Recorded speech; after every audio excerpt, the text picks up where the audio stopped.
Denis, Jérôme Rotten, Jonathan Maccardy, Damien Périnel. Vous avez entendu cette petite promo là sur RMC. Jeudi soir, on a déjà fait France-Brésil 98 il y a quelques semaines, tu t'en souviens Jérôme. Jeudi soir, on refait France-Brésil 86. Génial. Et on aura avec nous Manuel Amoros qui était titulaire ce jour-là. Le plus grand latéral de l'histoire du football français. Voilà, qui a été recordman de sélection, qui fait désormais partie de notre Dream Team. Le plus grand, abuse pas, tu vas pas lui lécher les bosses. Français.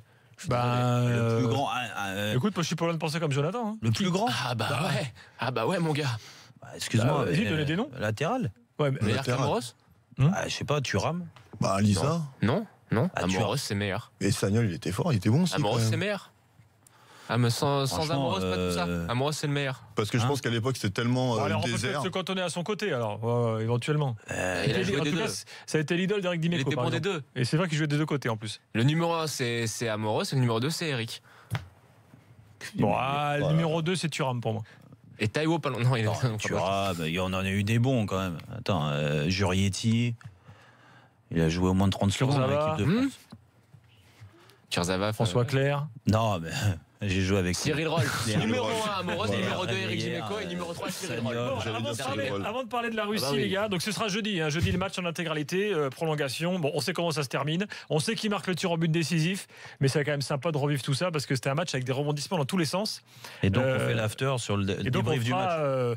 L'after qui arrivera à la fin des tirs au but vers 23h15. Débrief du match. Débrief du match pour évaluation. Pour avoir ton avis comme ça 32 ans plus tard, Jérôme, sur le match de Platini. Est-ce qu'il a été à la hauteur? Et là, tu sais Louis, là ça me plaît plus que ce qu'on avait fait sur France 98. Ouais, parce que France 98 c'est plus et là j'étais vraiment gamin. Moi c'est un de mes premiers souvenirs. Ah bah ouais, c'est un match de légende. 86, c'est incroyable ce match. Même sans le revoir. Je pourrais te dire les actions fortes, c'est incroyable, ça m'a marqué. Mais souvenir d'enfance, la meilleure VHS que j'ai vue à l'époque, c'était quand même celle qui est Mexico 86. Le film, le documentaire, le documentaire est vraiment. Et la mascotte, qui a été fait par Monsieur Drey. Comment ça s'appelait la mascotte? Toi qui aime les mascottes. La mascotte du. Je me souviens plus de celle-là. Tu te souviens pas avec le chapeau mexicain et il avait un petit ballon comme ça, comment elle s'appelait comme ça. Elle rentre chaud. Bien la mascotte. T'as ta reconversion mon pote. Alors, oui, notamment la fameuse scène où ils font l'anniversaire de, je crois que c'est l'anniversaire de Tigano de Platini. Putain, où ils sont dans le vestiaire avec les bouteilles à oxygène et tout. Si quelqu'un a encore la mascotte, il faut qu'il nous l'envoie. Franchement, moi, je me la mets là pour la Coupe du Monde. Elle était exceptionnelle, ce mascotte. Moi, je l'ai découpé quand j'étais gamin parce que je voulais jouer avec le. Tu sais qu'il y a un petit ballon. Et vu que ma mère, elle me retirait, je jouais avec des balles de tennis dans le salon, partout, tu vois. Et je cassais tout parce que je mettais des reprises, des trucs. Bon. Donc, elle me cache. Et en fait, j'avais découpé le petit ballon en mousse. De la mascotte. En mousse, de la mascotte. Et en fait, donc je jouais avec quand ils étaient partis, mes parents. Et hop, je leur mettais le truc. Elles croyaient qu'elles ne savaient pas d'où ça venait quand les trucs étaient cassés. Jonathan, donne-moi un mouchoir parce qu'il a eu une enfance difficile quand même, Jérôme. Là, franchement, merci. C'était mon cadeau de Noël, la mascotte. Je vous dis, j'avais eu ça. Attends, c'est bien déjà. Bah ouais. Attends, moi je me plains pas. Sergio Ramos, donc conférence de presse aujourd'hui de la sélection espagnole. Il revient sur tout ce qui s'est passé en finale de Ligue des Champions. Et là, il envoie. Donc il dit pour Salah, regardez bien les images, il m'attrape le bras, je tombe ensuite. D'ailleurs, il se blesse sur l'autre bras. Mais les gens disent que c'est moi qui ai fait une prise de judo. Maintenant, le gardien, on dit qu'il a une commotion après un choc avec moi. Bon. Ok, ce qui est vrai. Il dit c'en est trop. Il dit j'ai parlé avec Salah par SMS, il allait plutôt bien. S'il avait subi des infiltrations, Salah, il aurait même pu jouer la deuxième mi-temps. Moi, je suis passé par là, c'est pas si grave. Dit Sergio Ramos, qui donc conclut en disant bientôt, on va me dire que Firmino était enrhumé après avoir reçu une goutte de ma sueur. Voilà. Non mais c'est quand même. Moi, je le trouve excellent, Sergio Ramos. Oui, carrément. Et puis en plus, si on analyse techniquement l'action avec Salah, sa clé de bras, elle est toute pourrie, quoi. Je pense que vraiment, il a pas. J'espère pour lui qu'il a pas fait exprès, parce que sinon c'est dégueulasse, quoi. Non mais. Après, moi, je bossais pas ce jour-là. C'est vrai qu'on en a beaucoup dit. Daniel s'était chopé avec Fred aussi sur le compte rendu du match. Après, il faut reconnaître que c'est quelqu'un qui est hargneux, qui aime faire mal aux attaquants. Il a voulu faire mal à Salah, pas forcément le blesser de cette façon-là, mais je pense que dans le duel, il a bien accroché exprès pour truc. Le coup sur Karius, même s'il fait pas exprès, il laisse traîner l'épaule et c'est vrai qu'il y a un contact. Et voilà, ça, c'est les images. Hein. Pour moi, celle de Karius, il le fait vraiment exprès. En plus, franchement, il le fait exprès. Non, mais celle de Salah, j'ai des doutes. Bah, si au final, effectivement, il y a eu commotion, parce que commotion, ça entraîne quand même des troubles temporels. T'es pas bien. Hein. Vous avez déjà pris un KO? Ce qui peut expliquer. Tu vois pas, Voilà, ça explique clairement ces boulettes. En fait. Carrément, ouais. Ça peut expliquer les erreurs, c'est clair. Attends, non, mais ça explique les erreurs. Après, c'est vrai que on peut être critique sur lui, sur son attitude. Après, c'est du Ramos tout craché. Je veux dire, c'est le genre de joueur. Il est pas dans ton club, tu le détestes, mais il est dans ton club, c'est ton idole. Mais de toute façon, il y avait Heinz, c'était le même. Ouais, bien sûr. T'as un joueur phare en face qui est au-dessus de tout le monde. Tout le monde disait il est sur la même lignée que Messi et Ronaldo cette année en termes de stats. C'est la vérité. Moi, je les ai commenté Liverpool, qui dans les duels, qu'il ait donné cette instruction-là, Zidane ou même Ramos en tant que leader d'équipe, dire les gars, dans le premier duel, faites-lui mal, montrez-lui qu'aujourd'hui ça va pas être facile. Il arrive dans le duel. Il y a du monde qui est pas d'accord avec vous sur l'hashtag RMC Live. Un Nox qui lui dit donc Schumacher sur Battiston, c'est fantastique. Alors ok les gars. Non, mais moi j'ai jamais dit ça. Et puis Tony Débat qui dit mettre en valeur des tricheurs comme Ramos, ça me donne envie de vomir. Le philosophe a raison. Il y a quand même un bon tas de 1 dans le foot. Hein. Ouais, mais sauf que là, le comportement de Ramos va à l'encontre de la thèse du philosophe. C'est l'expression du comportement humain dans toute la largeur de son panel. C'est le vice, c'est la tricherie. Après, Ramos, il fait sa carrière. On parlait tout à l'heure de l'Uruguay, Godin. Non, déplaise à Tony ou à Nox, le vice fait partie du foot. Non, mais Godin, le vice, c'est l'essence du foot. Tu vas les grands défenseurs. Montero à l'époque, c'était fou. Les grands défenseurs, déjà, forcément, quand tu es défenseur, on parle moins des défenseurs que des milieux offensifs ou des attaquants qui font des différences, qui marquent des beaux buts, qui font des gestes techniques. Les défenseurs, ils sont là pour contrecarrer les attaques adverses et les attaquants qui sont virevoltants. Donc il y a des armes que certains mettent en avant et c'est pour ça qu'on les met au-dessus de tous les autres défenseurs. C'est cette agressivité, ce vice, la présence physique, cette grinta, dégager ça. Ramos il l'a, Godin il l'a. Parler de Gabi Heinze, c'était, je crois que c'était exactement. Non, mais ce que je veux dire, c'est que ces mecs-là, tu les retiens.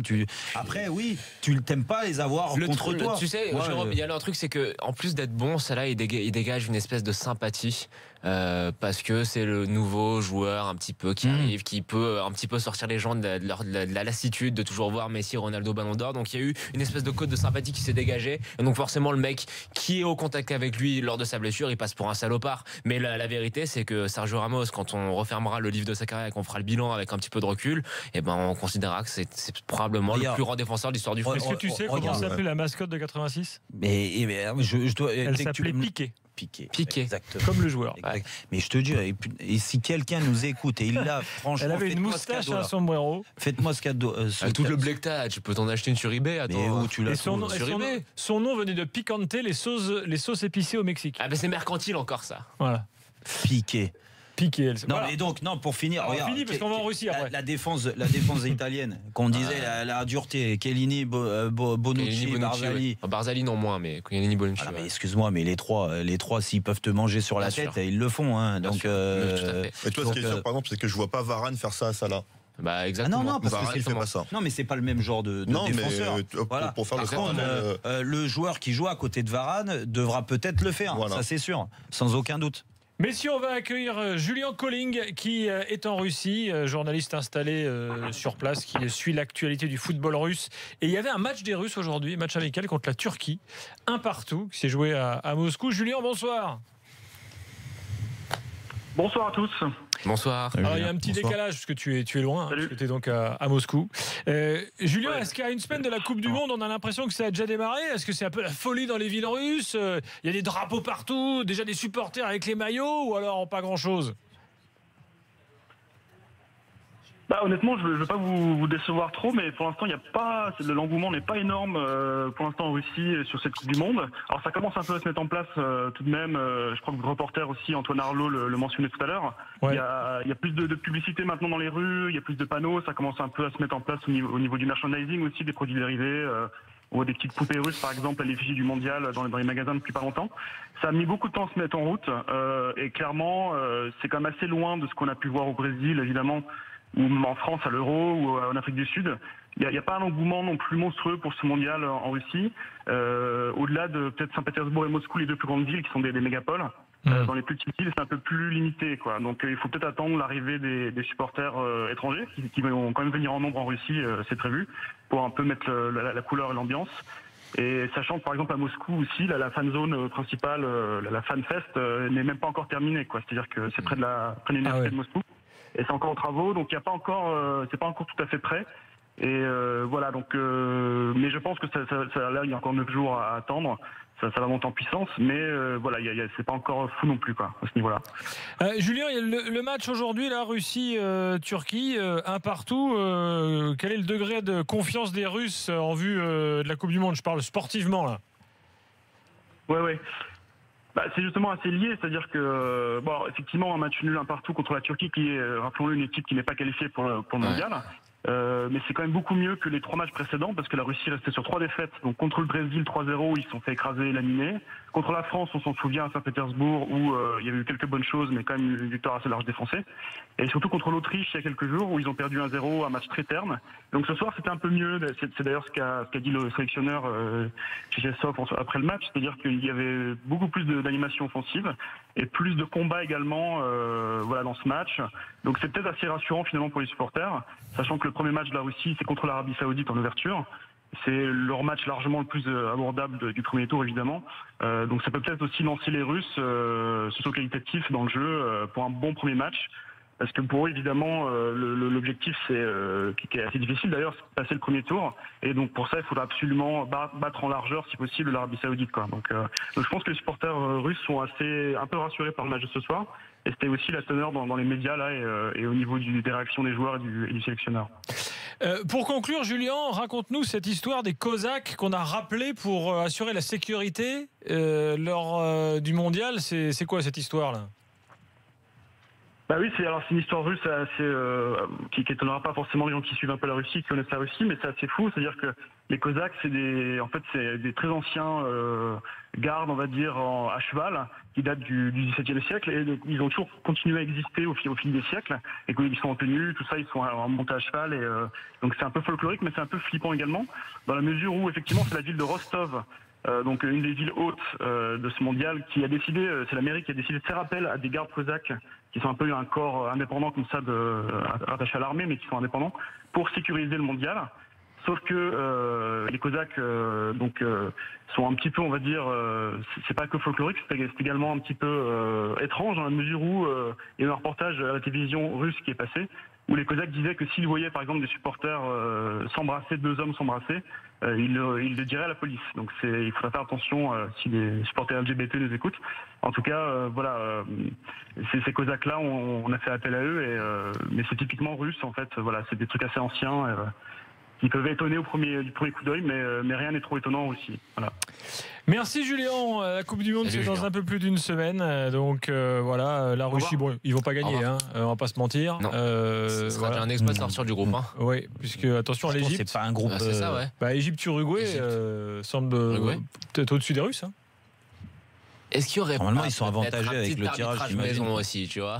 Ouais, non, mais arbitrage ou pas, un petit arbitrage maison. Oui, non, mais certainement. Non, mais attends, c'est possible que. Un remake de la Corée. Mais bon, ils ont quand même été ultra faibles contre la France. C'est clair. Ils sont... Le groupe, non, mais c'est vrai que le groupe, il est pas si facile que ça. Allez, 2-3 infos, les gars. Il y a quelques infos mercato. Vous dire que Jean-Louis Lecca va signer à Lens, le gardien de l'AC Ajaccio. Il va pas en Ligue 1. Il n'y a pas un club de Ligue 1 qui. Bah, écoute, là, il a eu 2 ans plus une année en option pour Lecca à Lens. Mercato à Strasbourg. Baoken va signer à Angers. C'est quasiment fait. Voilà. Bon, non. Et puis Strasbourg a recruté Mitrovic, c'est le défenseur central qui devait aller à Saint-Etienne au mercato d'hiver, mais qui n'y est pas allé parce qu'il était blessé. Médical, ouais. Qui joue à la Gantoise. Et ben du coup, il va à Strasbourg. Voilà. Bon. Sinon, qu'est-ce que j'ai aussi à vous signaler ce soir? Lille maintenue par la DNCG ce soir. Voilà, tout est réglé. Autorisation de recrutement, plus de masse salariale encadrée. Donc, on a apporté toutes les garanties. Eh ben, c'est bien. Tout va bien. Ça ne semblait pas si évident que ça au départ. Non, au c'est final, ça, c'était les pas choses gagné, ont très bien mais- tourné là. Et t'as l'info PSG là? Bah, en Argentine, tout le monde pense que Christian Pavón va signer au PSG. Ah ouais. Christian Pavón qui est dans la liste des 23 de Sampaoli, qui est un ailier qui joue à Boca Juniors, qui est vraiment très bon. Mais apparemment, tout le monde dit que... l'ancien de Bordeaux. Non, pas du tout. Et tout le monde dit que le PSG, c'est très un stade de discussion très avancé. Je sais pas ce que ça vaut parce que ça vient. Enfin voilà, les infos transferts là-bas en général des journaux locaux sont pas non plus hyper fiables. Mais s'ils le prennent, ça peut faire un coup à Lo Celso parce que c'est vraiment un très bon joueur. Bah, tant mieux. Hein. Écoute, Et c'est- Lo il est pas si Celso, il cher a que fait ça. banquette, quoi, 1 an et demi, quand même. Ouais, c'est ça. Et après, Pavón fera pareil ouais. parce qu'il est pas mature physiquement quoi. Mais ça, Mais c'est un bon joueur. bon exemple. Ouais. Lichtsteiner quitte la Juve pour Arsenal. On l'a appris aujourd'hui. Et puis il y a un autre joueur qui est convoité en France, c'est Gaëtan Laborde, le Bordelais. Nice le veut, Caen le veut, Rennes le veut, Montpellier le veut. Voilà. c'est un bon, Il jouait pas trop à Bordeaux. c'est un bon petit joueur. Il jouait, il avait joué l'année dernière plus que cette année. Jamais été très Il s'est fort. blessé. Non, mais il a marqué des buts. Il avait fait une saison très correcte à Bordeaux. Même étonné que Gourvenec s'appuie pas sur lui en début d'année. Après, ça s'est mal goupillé, il s'est blessé. Et puis, Gourvenec est parti, mais sur la fin de saison, il a rejoué. 2-3 petites infos encore. 3 matchs de suspension pour Buffon en Coupe d'Europe après l'expulsion contre le Real. Ouais, si Est-ce Paris que il ça vient peut avoir des conséquences Match de la sur place sa de vie bras, sur les éventuelle. matchs de poule, je pense que Paris n'a pas de souci de ce côté-là. Et puis attention à l'OM, c'est très chaud entre l'OM et les Yankees, puisque en fait il y a des conventions entre le club et les groupes de supporters, et là l'OM a dénoncé la convention des Yankees. Ça veut dire qu'aujourd'hui ils peuvent pas avoir accès à la campagne d'abonnement, ils peuvent pas vendre d'abonnement, donc ils sont complètement fous furieux. Demain il y a une conférence de presse de Michel Todini, donc ça a l'air, communiqué de presse. ça promet un gros bras de fer. C'est quand même exceptionnel Vous de faire l'avez une lu, le conférence communiqué de presse Ouais. avec les chefs des supporters. Vous l'avez Ouais, lu, demain, conférence de presse non, mais du vous patron l'avez des lu le supporters. communiqué des De Yankees? Michel Todini. Non, j'ai pas lu le communiqué. Franchement, le communiqué où il traite Jacques Henriot de bobo parisien qui révèle son vrai visage, c'est n'importe quoi. Et ils ont fait une double. Il faut dire, il y a plein de gens, il y a des gens qui ont été victimes de ça. Il y a eu une double billetterie qui a été mise en place, notamment pour les places de la finale. Et donc, c'est tout à fait normal. Déjà, les clubs de supporters ont le privilège de pouvoir vendre eux-mêmes leur abonnement. Faut pas non plus pousser mémé dans les orties, quoi. Tu sors. Je l'ai fait exprès pour toi. Faudrait que je te regardais. Non, tu sors, non, franchement. C'est pour ça que je te l'ai fait. Ça va qu'il y a le quiz qui arrive, donc je suis obligé de rester, mais franchement, c'est À pas suivre. possible. Bah justement, le quiz, c'est dans quelques instants dans l'After. Bougez